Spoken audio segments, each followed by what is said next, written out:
Di sekolah, kalau kamu nyontek, kamu akan dimarahin. Karena memang ada peraturannya. Nggak boleh nyontek di sekolah. Tapi di hidup, kamu justru harus nyontek. Supaya kamu bisa majunya lebih cepat. Kalau kamu nggak nyontek, meraba-raba sendiri, semuanya maunya sendiri, akan butuh waktu lebih lama. Nah, di sini saya akan coba berikan penjelasan di banyak aspek ya, yang dimana bagaimana orang itu menyontek, bagaimana itu bisa terjadi, supaya bisa membantu membuka pikiran kalian. Yang pertama itu dari sisi konten ya. Ini karena sesuatu yang kalian lihat setiap hari di sosmed. Kalau kalian tahu beberapa tahun yang lalu, ada orang yang namanya Andrew Tate. Jadi dia itu botak, biasanya pakai kacamata hitam ya. Terus badannya tinggi. Dia tuh berdua saudara tuh. Nah, orang ini viral di TikTok itu sampai berbulan-bulan dalam 1 tahun. Viralnya itu sampai semua orang benar-benar tahu. Jadi dia tuh terkenal dengan statement yang sangat kontroversi ya.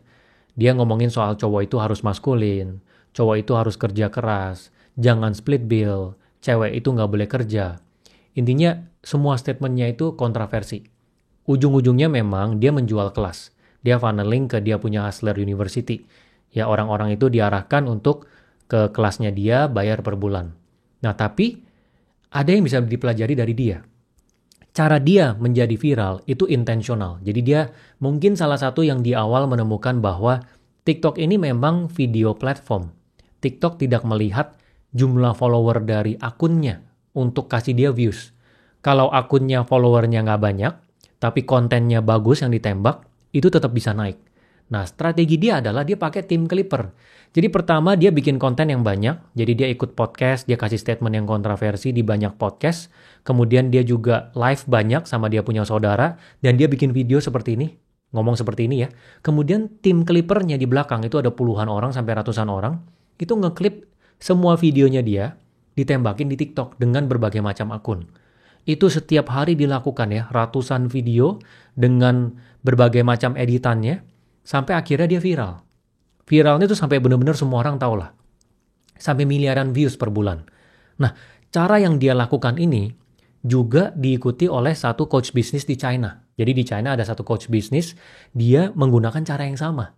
Jadi dia bikin video yang banyak, salah satunya adalah dia ngajarin bisnis ya, 3 hari, 8 jam itu direkam, kemudian dia punya omongan ini, ada tim clipping yang tembakin di TikTok. Omongannya juga banyak yang ngena gitu. Bukan omongan-omongan yang biasa, karena memang harus ngena kan biar engagementnya tinggi.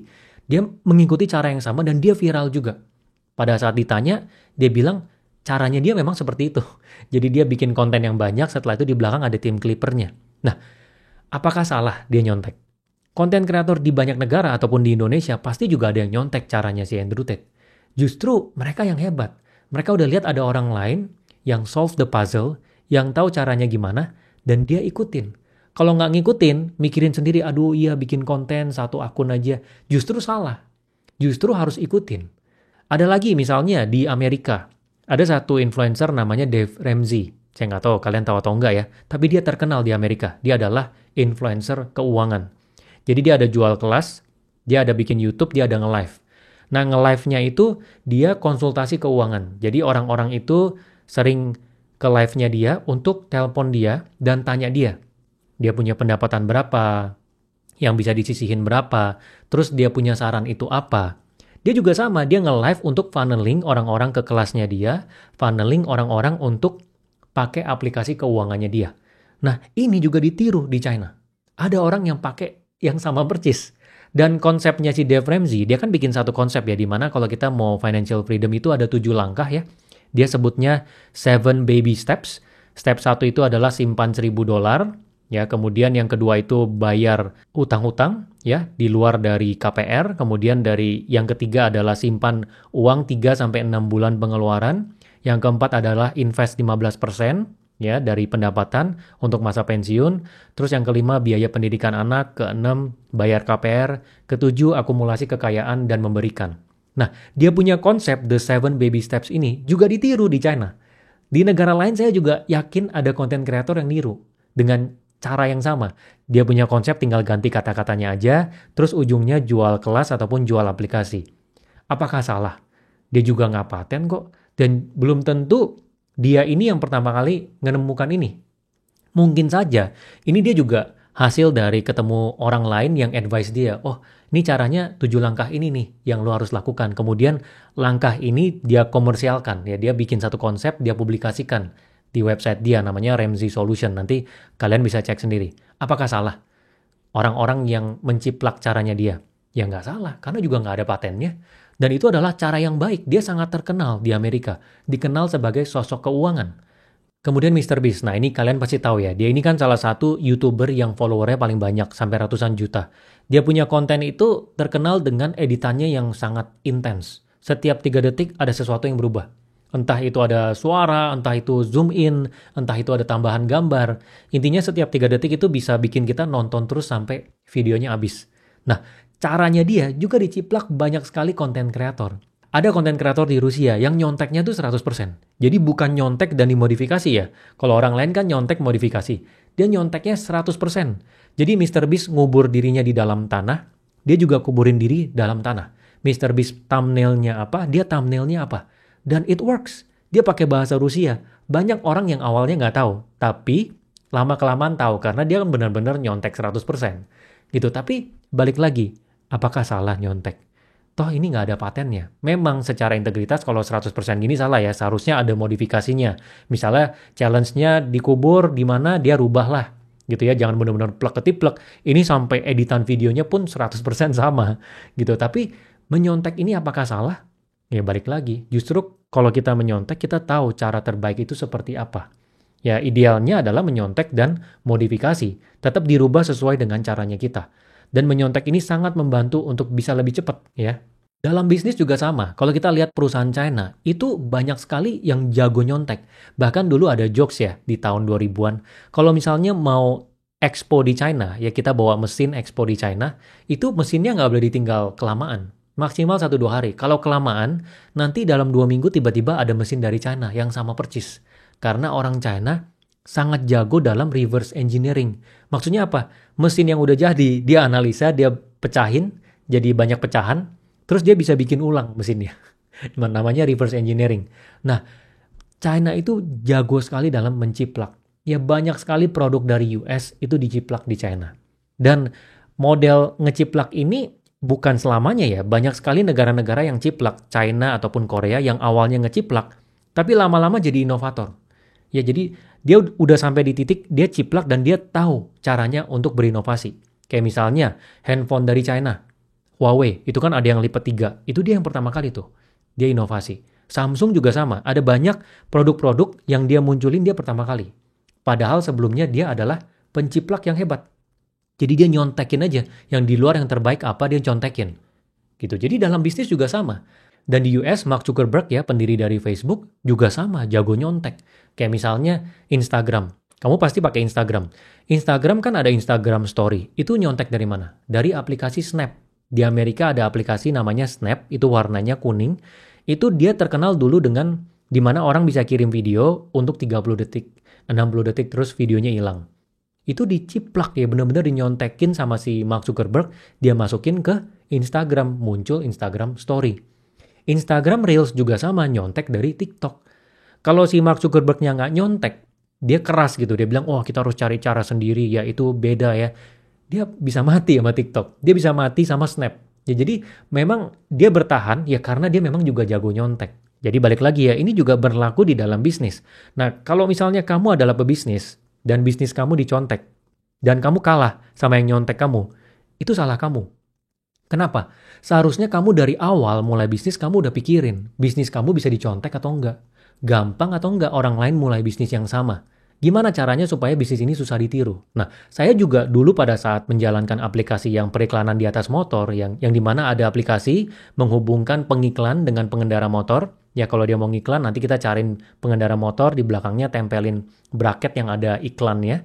Itu juga sama, pada saat pertama kali kita bikin, ya belum ada customer, kita udah pikirin, ini nanti kalau diciplak orang gimana? Gimana supaya orang lain susah untuk masuk nih ke sini memulai yang sama? Kita daftarin paten, namanya paten sederhana. Itu kamu bisa Google, paten sederhana papan iklan di atas sepeda motor. Gitu. Ini udah dipikirin dari awal. Ya jadi memang kalau kita memulai bisnis, dari awal mesti pikirin gimana caranya ini kita nutup nih pintunya supaya orang lain nggak bisa nyontek plek-ketiplek gitu aja. Entah itu adalah kunci suppliernya, misalnya ternyata supplier cuma ada 3 di market nih buat produk yang kita buat. Kita kunci semuanya. Kontrak jangka panjang, ambil semua supply-nya dia. Kayak taktiknya si Steve Jobs. Steve Jobs kan kayak gitu. Supplier-supplier inti dari bahan-bahan yang inti, dia kunci semuanya. Jadi orang lain memulai sesuatu yang sama dengan si iPhone ketika mereka ada inovasi, itu nggak semudah itu. Butuh waktu. Gitu. Jadi memang harus dipikirin dari awal. Nah, menyontek ini di dalam karir juga sama. Kalau misalnya karir kamu pengen maju, ya kamu harus bisa nyontek. Orang yang udah nyampe duluan itu gimana? Misalnya ada orang bilang, oh saya pengen kerja di private equity nih, kayaknya seru ya jual beli perusahaan. Nyontek aja, orang yang udah nyampe di sana, dia di LinkedIn-nya tuh seperti apa? Kan bisa kelihatan tuh, oh dia dulu awalnya adalah banker, dia awalnya adalah konsultan. Terus dari universitasnya dia yang ini nih, dia ngambil jurusannya adalah bisnis. Itu kalau kita lihat dari semua orang yang masuk ke private equity, kita kan ada gambaran kira-kira jalurnya seperti apa. Kita bisa ikutin jalurnya, tinggal nyontek aja. Gitu. Jadi segala sesuatu itu memang bisa dicontek, bahkan sampai di titik mereka gimana nge-branding diri mereka di LinkedIn. Buka aja lihat, mereka tulis kata-katanya apa sih bagian deskripsi, fotonya apa sih. Ya terus kalau misalnya ada orang yang kita kenal, ya seorang leader, seorang CEO gitu ya, kita datang ke seminar dia atau misalnya di meeting gitu sama CEO, perhatiin dia cara ngomongnya gimana. Kita nyontek caranya. Memang nyontek ini di dalam karir juga penting gitu ya. Saya bukan ngomong nyontek maksudnya ngambil orang punya pekerjaan, tapi kita nyontek cara-caranya orang lain yang dimana itu bisa membantu kita untuk mempercepat mencapai kita punya tujuan secara karir. Dan terakhir dari sisi kehidupan pribadi juga, ya kita harus bisa nyontek di kehidupan pribadi. Dari sisi apa? Misalnya dari sisi produktivitas. Gimana sih caranya supaya kita produktif? Ya, kalau misalnya saya juga nyontek dari si Jeff Bezos. Jeff Bezos bilang setiap hari dia cuma fokus ke 3 hal. Jadi dia tulis banyak hal sekaligus yang dia harus kerjakan dalam satu hari, tapi dia fokus utamanya di 3 hal yang benar-benar dia prioritaskan, impact-nya besar dan benar-benar penting. Itu saya implementasikan, dan saya juga ajarkan di video ya. Jadi selain mendengar video yang seperti ini, cara mencontek itu adalah kita dengerin orang ngomong di luar. Orang-orang yang sudah sukses, mereka ngomong apa, ataupun di buku, itu kadang kita bisa gali informasinya. Nah, kalau terkait produktivitas banyak. Cara supaya kita bisa produktif, cara supaya kita bisa fokus, cara kita supaya bisa manajemen stres. Nah, misalnya manajemen stres, saya banyak baca buku biografi. Dan yang saya temuin, banyak sekali pengusaha ya di luar ataupun di Indo ya, konglomerat yang saya respect dan saya ikuti, mereka tuh punya kebiasaan meditasi. Jadi mereka meditasi di pagi hari setengah jam sampai sejam, malam hari juga setengah jam sampai sejam. Kemudian saya analisa, kenapa nih mereka meditasi? Oh, salah satunya mungkin karena mereka kalau handle project itu kan banyak sekali ya. Benar-benar penuh gitu. Projectnya semuanya besar-besar dengan variasi masalah yang berbeda-beda. Nah, ini kalau misalnya meditasi dan pikirannya kuat, pasti bisa handle-nya dengan lebih baik. Kalau ada masalah nggak cepat panik. Bisa fokus ke inti yang bisa dikontrol apa. Nah, itu memang benefitnya saya rasakan juga setelah saya meditasi.